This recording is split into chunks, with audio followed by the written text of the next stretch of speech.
Hello guys, and welcome to a new episode. Today we're going to be changing a set of front brake pads on a Mercedes C Class on a W204 chassis.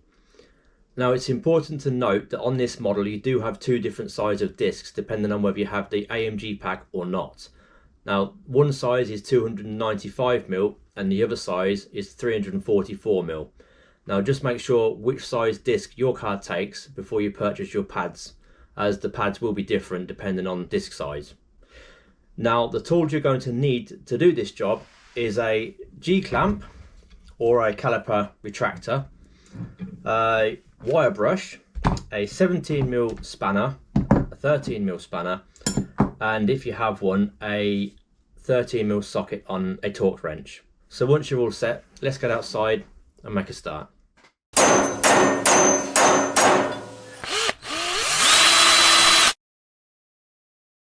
Okay, so the very first step you're going to want to do is pop the bonnet open, is actually release the cap on your brake fluid to allow the fluid to drain back into there when you retract the calipers. Okay, so once you've jacked your vehicle up in the air and you've removed your wheel, you want to make sure that you secure it underneath with an axle stand, somewhere under one of the lower arms or somewhere secure to make sure it's all safe. And then you're going to want to turn your steering wheel to the left if it's for your driver's side, or your steering wheel to the right for the passenger side, and that's just to make it easier to access your two 13mm bolts which are just here. So once you've done that, the first thing you actually want to do is unplug the sensor plug if it's on the driver's side, which is usually on the driver's side. Just wheel that out, leave that hanging just like that, and then you can go ahead and start undoing the two bolts here, which is the 13mm bolts, but you will need your 17mm spanner to hold the inner part just here. So 17mm, 13mm, and then you take the two little bolts out. So let's go ahead and remove the bottom bolt. So you want to get your 17mm just in the back there. I mean, some spanners won't fit because they're too fat, but the majority of spanners will fit in that small gap because it is quite a slim gap to get in there. So once you've got that on there, you can then go ahead and crack the 13mm bolt off.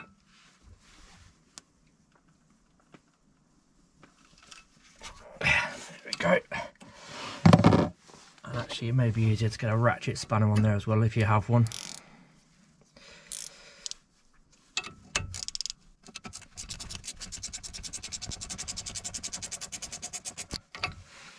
So that's that out, and you can see the slider there is actually moving freely from the bolt, and then we can go ahead and actually take the top bolt out as well if I slide the camera up so you can see a bit better.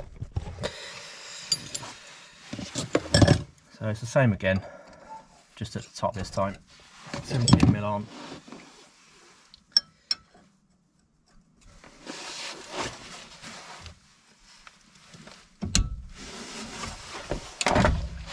That's that cracked off.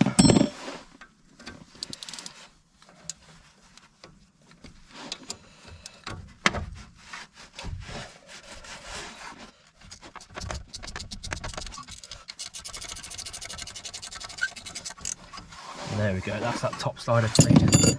Well, if I just move a bit closer there so you can see, once the bolts out you can see your sliders become free. Now these can be quite tight to get the bolts out of the actual caliper because of the Loctite that they use on the bolts.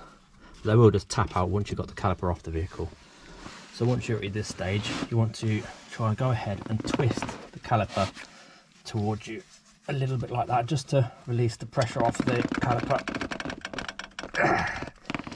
That's gone, there you go. You can see that's now become loose. So move this out the way, just like that, there we go. That allows you to take your caliper straight off. Just rest it at the top there for now, out the way. And that will, as you can see, will give you access to your pads, which should just drop out if you pull them. You may need a little flathead screwdriver on there just to tease them out a little bit, but they should come out reasonably easy. Now once you've got the pads out, you're going to want to remove these slider springs. I mean, you get brand new ones of these in your kit anyway to replace these. You should always replace these springs, to be honest. Little flathead screwdriver underneath them, just gently prise them upwards and they drop out just like that.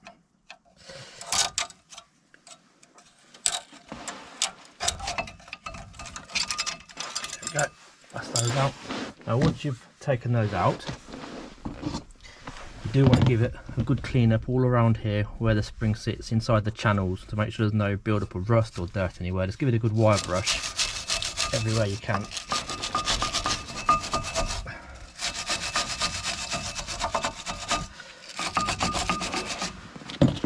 And inside the channels, I would like to get a little screwdriver in there just to make sure you scrape all the rubbish out there so it's nice and clean. And if you have an airline of any kind, give it a good blowout inside here everywhere to get all the excess rubbish out. Okay, so once you've given everything a good clean up around here, you'll take your new springs and fit them on. Now, this is the actual way that they go on. If you take note of that, this piece actually goes to the outside of the disc, obviously. And the way they go up is well, you should be able to see it anyway, the smaller part of it goes over the small little lugs just here. Then obviously the bigger part where your pads sit go in the recessed part of it. Just clip on, should be reasonably easy to put in.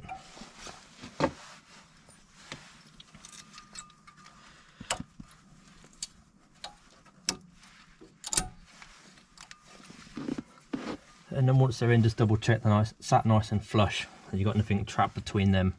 Because if that happens, then your brake pads might be a bit tight and they can become a bit sticky on the discs. Okay, so once you've got those in, you can then now go ahead and retract your piston on the caliper. Actually, first of all, you've still got those bolts in there, so we give those a little knockout. They should come out reasonably easy, to be honest.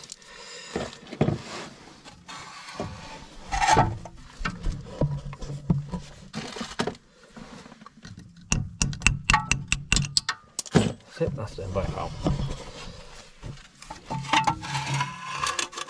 So now let's go ahead and retract the piston on the caliper. Now this will most likely be a lot easier for you because you have two hands. I'm trying to do it one-handed. So first of all, if you take one of your old brake pads and just slot it into position there, just so you don't damage your piston, that's all. And then you're going to want to take your G-clamp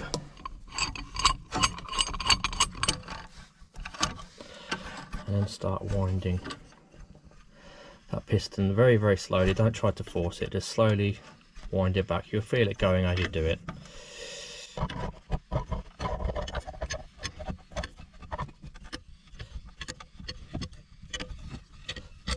There we go, that's wound all the way back in. You'll feel it when it stops. So when it stops, don't try to force it any further, just back it off and then you can take your G-clamp and the pad out.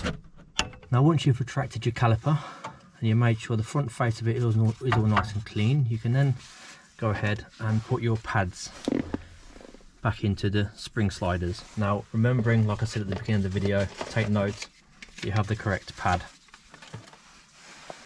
and you've got the correct side.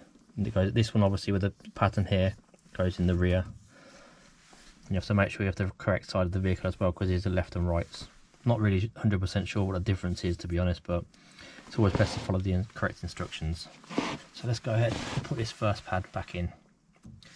And they do clip in, so like that. There you go. First pad in. Let's go and get our second pad. This one is a bit less straightforward because you've obviously got this in the way, so you kind of have to slot the pad behind that first, if that makes sense, and then line it up with your two sliders and push. It should just pop in like that. There you go, nice and firm. So once your new pads are in position, you can actually then go ahead and slide your caliper back into the correct position. Slide it over the pads first, and then you're going to most likely want to push the sliders back in like that, so the bolt holes will slot over and line up. And then you want to go ahead and take your two new bolts and start lining them back up into the sliders. And that's that one started, and that's that one started. Obviously you can see the back part starts turning pretty quick. So you need your 17mm spanner and your 13mm spanner to tighten these back up. Now you just want to nip these up at first. As you remember, you're going to need to torque them up to 34 Newton meters with your torque wrench.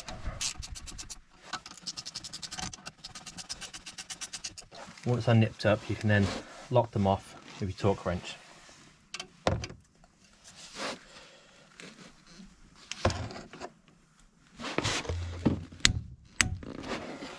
That one.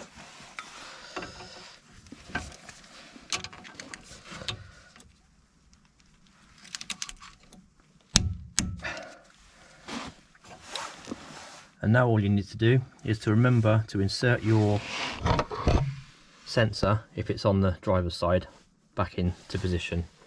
Okay, so now you've tightened your two 13mm slider bolts back up and everything's all back into position and you've got your sensor plugged back in correctly. You can then straighten the steering wheel up, put your wheel back on. You can drop it down off the jacks, then remember and obviously take your axle stands out. But then finally, don't forget to put your brake fluid reservoir cap back on.